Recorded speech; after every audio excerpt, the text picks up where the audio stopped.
Hello and welcome back to C Simplified. I am Satvik and in today's video we are going to cover conditions and loops in C Sharp.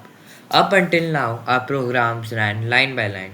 But what if we wanted our program to make decisions or repeat something multiple times? That's exactly what we are going to learn today. In real life, we make decisions all the time. If it's raining, we take an umbrella. If it's sunny, we wear sunglasses. Computers can do the same thing using something called if and else statements. In the code I have shown in the screen, you can see this code checks the condition. Is, is the age greater than or equal to 18? If it's true, then the console writes you are an adult. But if it's false, then the console writes you are a teenager. So overall, if acts like a condition true and but else acts like a condition false. So if the age is 16, what do you think? What would be the output? Yes, many of you might have guessed it correct. You are a teenager. But if I change the age to 22, what do you think will be the output?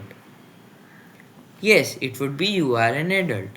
That's how if and else works in short. Now you can add multiple else if. Here, for example, you can see an code which has else if. It can be used like in creating counting games and etc. Else if also acts like else, but there's one more condition. Remember, whenever there's an if, you always have to add a condition. So in this, you can see if the age is greater than less than 13, the code would be you are a child. But if the age is less than 18, it would come as you are a teenager. If the age is greater than 60, it would come to you are an adult.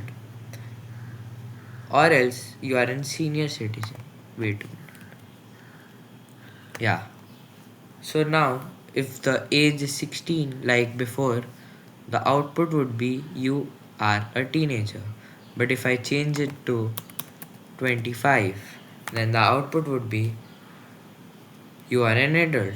Now, if I change the age to 65, the output would be you are a senior citizen. That's how adding else if makes our code much more better and helps us adding and making decisions. The other thing to keep in mind is loops. Now let's talk about loops. Loops help you repeat a block of code without writing it multiple times. Imagine you want to print a number from 1 to 5. Instead of writing 5 console.writeline 1, console.writeline 2, etc., you can use for loop. So, like over here, if we run this, if we run this, the output will be 1, 2, 3, 4, 5. Now what's happening here? We start with I equals to 1, and after each time the I is increasing until it's greater than less than equal to 5. That's how I increases by 1 and it increases till the condition becomes false.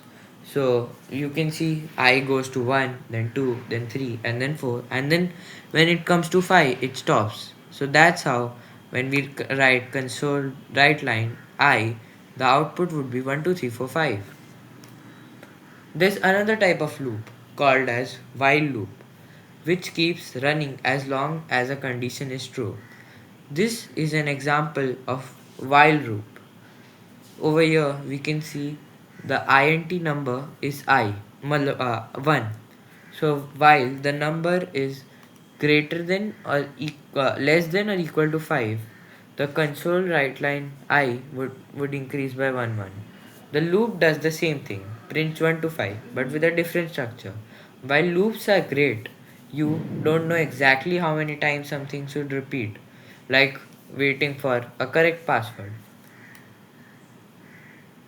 Awesome work. Now, I hope you have learned how to use conditions and loops, and I hope you would be able to use them in your daily life coding. This is the foundation of interactive coding, and from here we will start building fun mini projects like games and calculator. In the next one, we are going to build our first mini project, which is a simple calculator using C Sharp. Don't forget to like the video and subscribe to the channel and turn on the notification so you don't miss the next one. Thanks for watching. See you in the next video. Thank you.